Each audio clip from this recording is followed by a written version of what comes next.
오늘은 요한계시록 4장에 대해서 공부하도록 하겠습니다.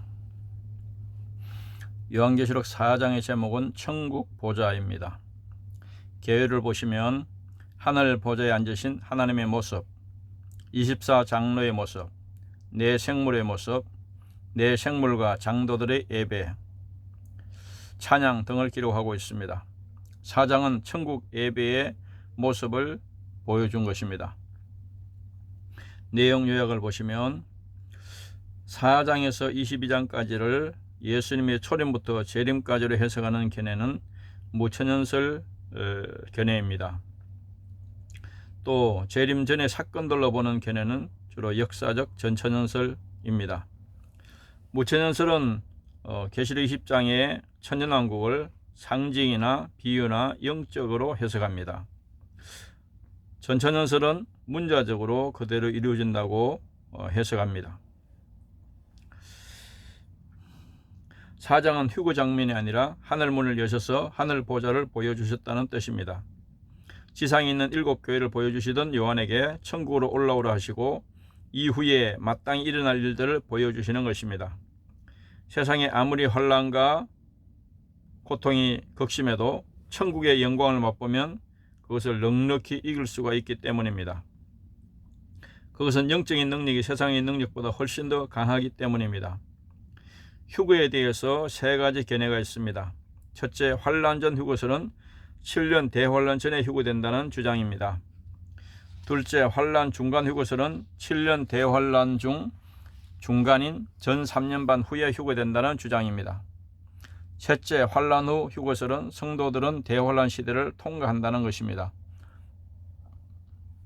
그리스도는 환란 후에 재림하고 그때 성도들이 휴거된다는 주장입니다. 4장은 요한이 몸은 밤모섬에 있으면서 영은 하늘로 이끌러 올라가서 장차될 일을 보게 된 것입니다. 삼위일체 하나님의 속성과 천국의 예배와 찬양의 모습을 본 것입니다. 요한은 먼저 하나님과 하나님의 보좌를 보았고 그 앞에는 천사들과 장로들이 하나님을 찬양하는 모습을 보았습니다.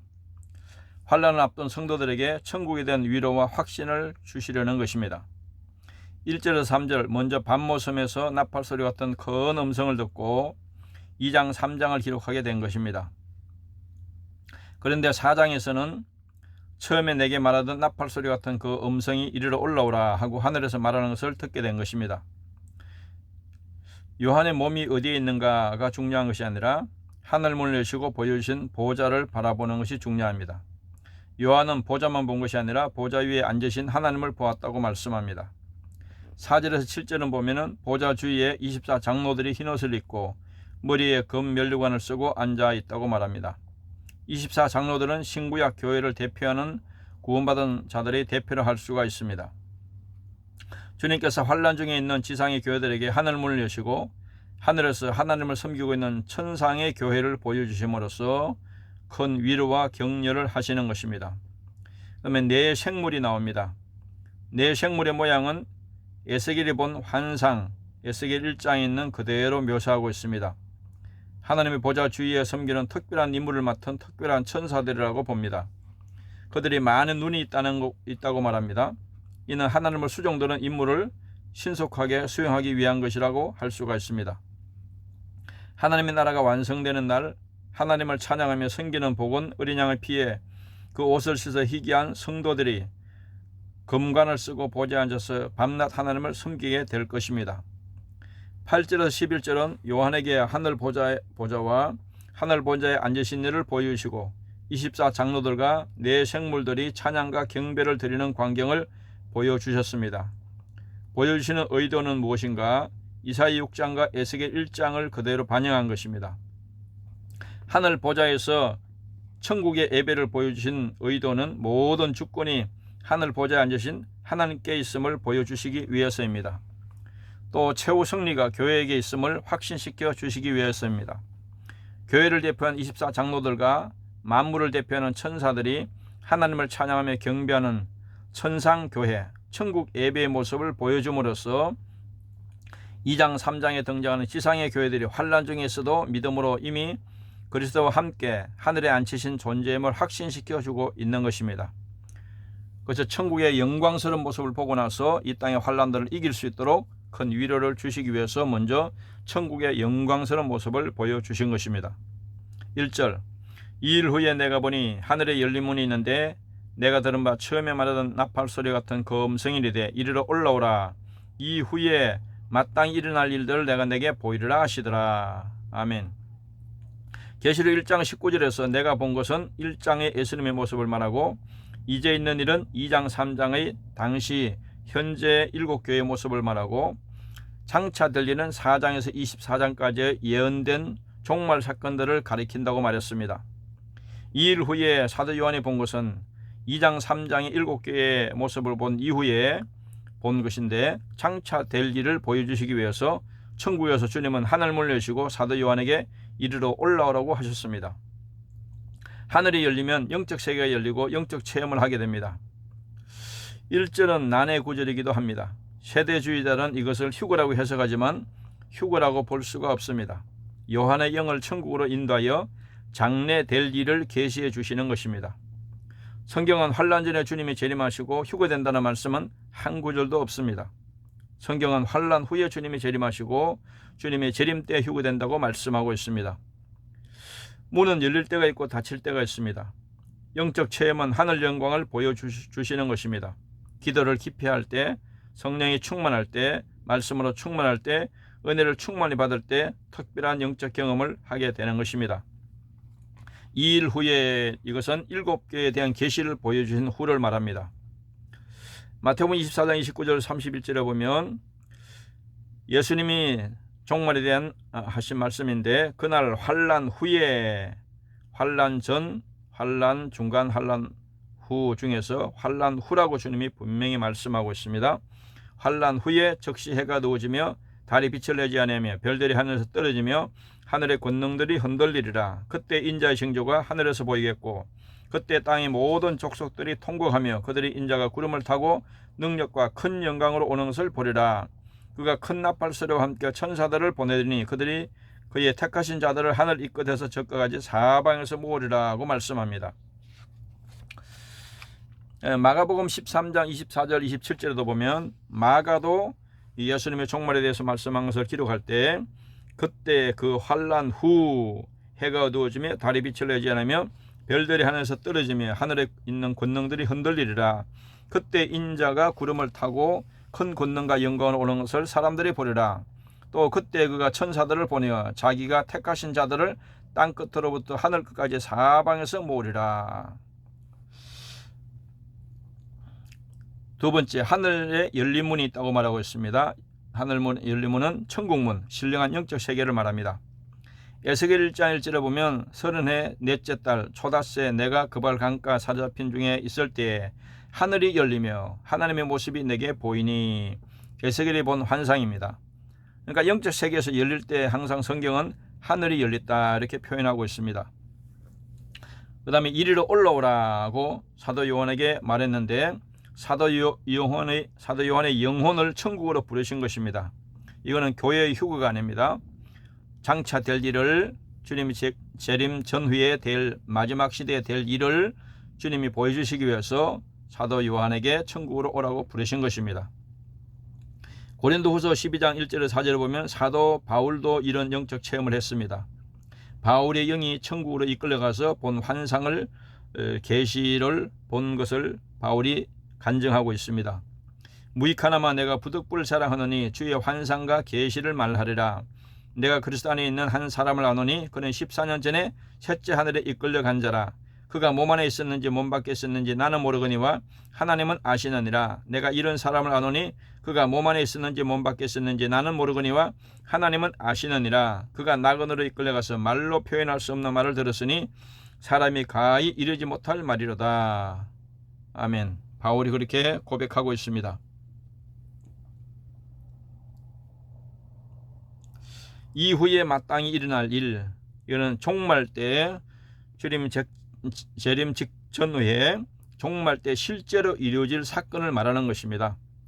계시록 1장 1절에도 예수 그리스도의 계시라 이는 하나님이 그에게 주사 반드시 속히 일어날 일들을 실제로 이 역사상에 일어날 일들을 그 종들에게 보이시려고 그의 천사를 그 종 요한에게 보내 알게 하신 것이라고 계시록에 대해서 말씀하고 있습니다.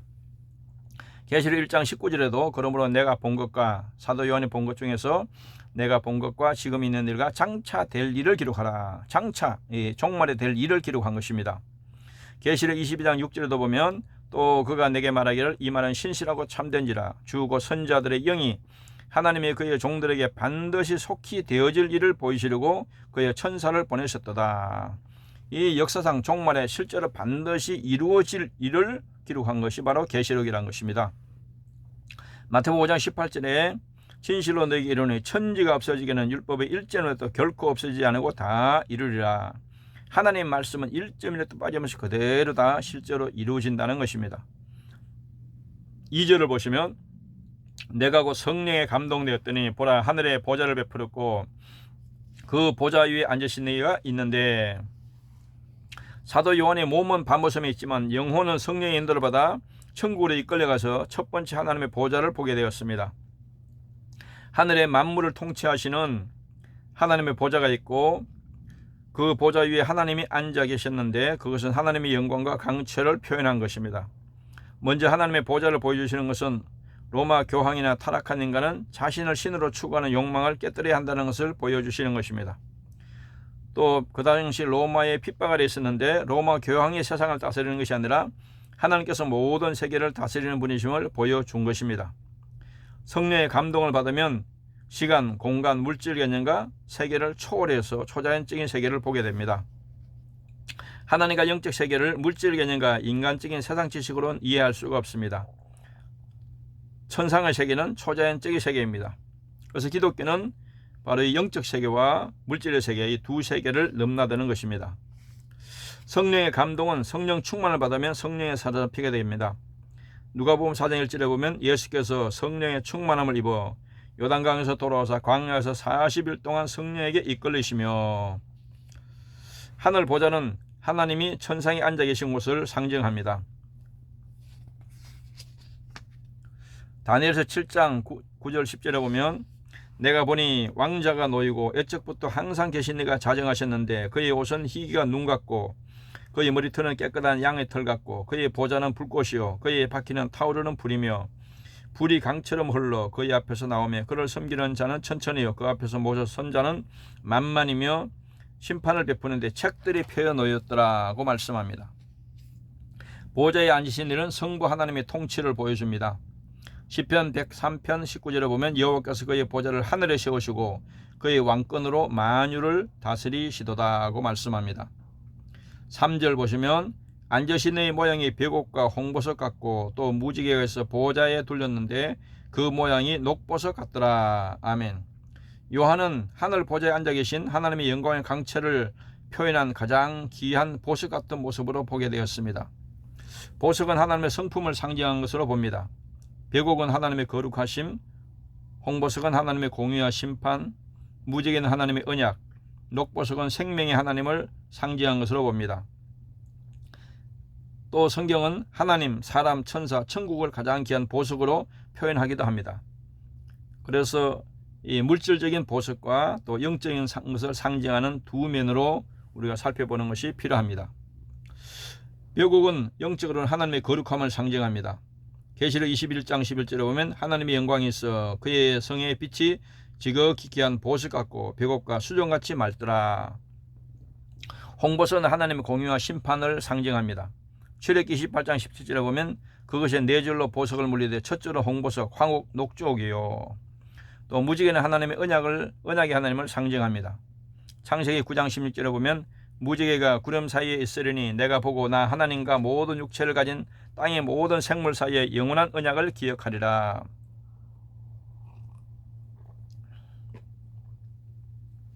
녹보석은 생명의 하나님을 상징합니다. 출애굽기 28장 17절 21절에 보면 그것에 네 줄로 보석을 물리되 첫 줄은 홍보석, 황옥, 녹주옥이요 둘째 줄은 석류석, 남보석, 홍만호요 셋째 줄은 호박, 백만호, 자수정이요 넷째 줄은 녹보석, 호만호, 벽옥으로 다 금태에 물릴지니 이 보석들은 이스라엘 아들들의 이름대로 12이라 보석마다 12지파의 한 이름씩 도장을 새기는 법으로 새기고. 아멘. 스가랴 9장 16절에 보면 이날에 그들이 하나님 여호와께서 그들을 자기 백성의 양떼같이 구원하시리니 그들이 왕관의 보석같이 여호와의 땅에 빛나리로다. 4절 보시면 또 보좌에 둘러 24보좌들이 있고 그 보좌들 위에 24장로들이 흰옷을 입고 머리에 금관을 쓰고 앉았더라. 요한은 둘째로 보좌에 둘려있는 24보좌들을 보았습니다. 거기에 24장로들이 앉아 있었습니다. 이것은 승리한 예배자들의 모습입니다. 구약의 12지파와 신약의 12사도들을 합한 것입니다. 그래서 24장로들은 신구약에 구원받은 모든 성도들을 대표하는 것입니다. 흰옷은 예수님의 보혈로 제사함을 받아 거룩하게 된 것을 상징합니다. 우리는 철저히 회개할수록 더 깨끗해집니다. 금면류관은 주님께 받은 면류관을 의미합니다. 인격과 사역의 열매에 대해 받은 상입니다. 24보좌는 구원받은 성도들 대표자인 장로들의 자리를 상징합니다. 마태복음 19장 28절에 보면 예수께서 이르시되 내가 진실로 너에게 이르노니 세상이 새롭게 되어 인자가 자기 영광의 보좌에 앉을 때에 나를 따르는 너희도 12보좌에 앉아 이스라엘 12지파를 심판하리라. 예수님이 12제자에게 하신 말씀입니다. 24장로들은 구원받은 성도들을 대표합니다. 계시록 21장 12절에 보면 크고 높은 성곽이 있고 12문이 있는데 문에 12천사가 있고 그 문들 위에 이름을 썼으니 이스라엘 자손 12지파의 이름들이라. 흰옷은 제사함과 성결과 거룩함을 상징합니다. 계시록 7장 13절 15절에 보면 장로 중 하나가 응답하여 나에게 이르되 이 흰옷 입은 자들이 누구며 또 어디서 왔느냐 내가 말하기를 내 주여 당신이 아시나이다 하니 그가 나에게 이르되 이는 큰 환난에서 나오는 자들인데 어린 양의 피에 그 옷을 씻어 희게 하였느니라고 말씀합니다. 금면류관은 열매에 대한 상급, 인격과 사역의 열매에 대한 상급을 가리킵니다. 마태복음 25장 21절에 보면 그 주인이 이르되 잘하였도다 착하고 충성된 종아 내가 적은 일에 충성하였으며 내가 많은 것을 내게 맡기리니 내 주인의 즐거움에 참여할지어다 하고 주님이 마지막 심판 때에 내리는 결산입니다. 5절 보시면 보좌로부터 번개와 음성과 우레소리가 나고 보좌 앞에 켠 등불 7이 있으니 이는 하나님의 7영이라. 아멘. 번개는 신속함, 음성은 권위, 우레소리는 진노를 상징합니다. 보좌 앞에 7 등불은 하나님의 성령에 충만한 역사로 봅니다. 번개는 신속함을 상징합니다. 출애굽기 19장 16절 셋째 날 아침에 우레와 번개와 빽빽한 구름이 산에 있고 나팔 소리가 매우 크게 들리니 진중에 있는 모든 사람이 다 떨더라. 음성은 권위를 나타냅니다. 출애굽기 19장 19절에 보면 나팔 소리가 점점 커질 때 모세가 말한즉 하나님이 음성으로 대답하시더라. 우레소리는 진노를 상징합니다. 시편 29편 3절에 보면 여호와의 소리가 물 위에 있도다. 영광의 하나님이 우레소리를 내시니 여호와는 많은 물 위에 계시도다. 7 등불은 성령의 충만함을 상징합니다. 출애굽기 25장 31절 32절에 보면 너는 순금으로 등잔대를 쳐 만들되 그 밑판과 줄기와 잔과 꽃받침과 꽃을 한 덩이로 연결하고 가지 6을 등잔대 곁에서 나오게 하되 다른 3가지는 이쪽으로 나오고 다른 3가지는 저쪽으로 나오게 하며 또 하나님의 7영은 성령의 충만한 역사를 말합니다.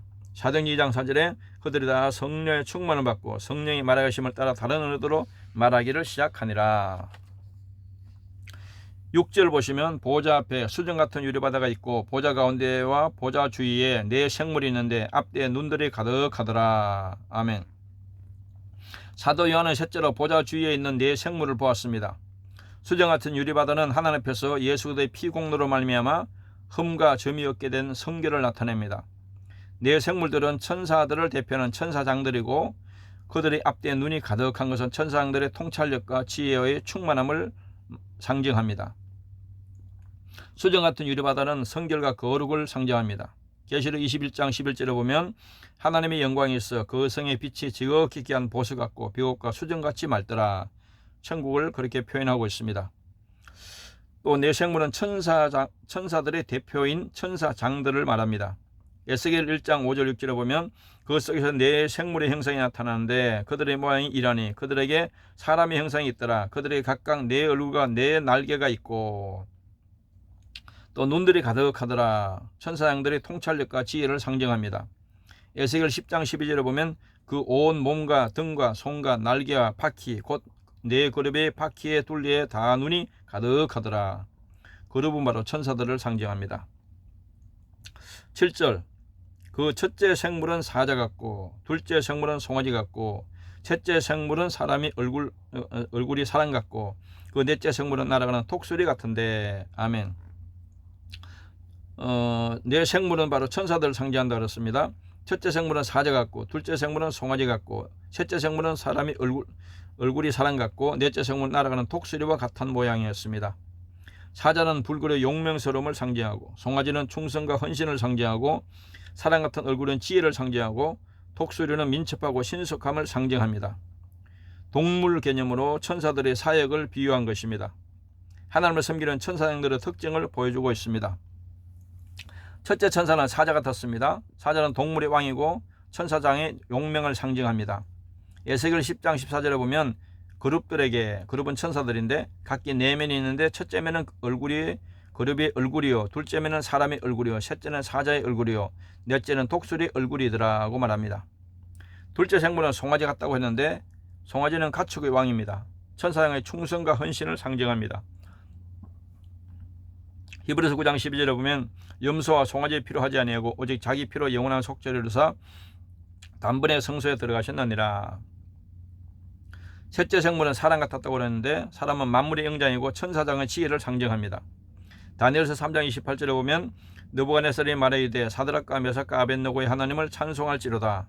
그가 그 천사를 보내사 자기를 의뢰하고 그들의 몸을 바쳐 왕의 명령을 거역하고 그 하나님 밖에는 다른 신을 섬기지 아니하며 그에게 전하지 않은 종들을 구원하셨도다 고 말합니다. 넷째 생물은 독수리 같았는데 하늘 세의 왕입니다. 독수리는 천사장의 신속함을 상징합니다. 다니엘서 9장 21절에 보면 곧 내가 기도할 때 이전에 환상 중에 본 그 사람 가브리엘이 빨리 날아서 저녁 제사를 드릴 때 쯤에 내게 이르더니. 8절을 보시면 네 생물은 각각 6날개를 가졌고 그 안과 주위에는 눈들이 가득하더라. 그들이 밤낮 쉬지 않고 이르기를 거룩하다 주 하나님 곧 전능하신 이여 전에도 계셨고 이제도 계시고 장차 오실 이시라 하고. 네 생물이 6날개가 있는 것은 이사야 6장에 나오는 서랍 천사의 모습과 같습니다. 6날개는 하나님 뜻을 신속히 수행하는 천사장들의 모습을 나타냅니다. 눈이 가득한 것은 천사들의 통찰력과 지혜의 충만함을 상징합니다. 이 천사들의 주요 임무는 하나님의 거룩한 영광을 찬양하는 것입니다. 전능하시고 영원히 계신 하나님께 쉬지 않고 계속 찬양 드리고 있습니다. 6날개는 천사의 모습을 상징합니다. 민첩성을 상징합니다. 이사야 6장 2절에 보면 서랍들이 모시고 섰는데 각기 6날개가 있어 그 둘로는 자기 얼굴을 가렸고 그 둘로는 자기의 발을 가렸고 그 둘로는 날며. 이 서랍도 천사를 말합니다. 눈들이 가득하다 통찰력과 지혜를 상징합니다. 에스겔 10장 12절에 보면 그 온 몸과 등과 손과 날개와 바퀴 곧 네 그룹의 바퀴의 둘리에 다 눈이 가득하더라고 말합니다. 거룩은 하나님의 거룩하심을 찬양하는 것입니다.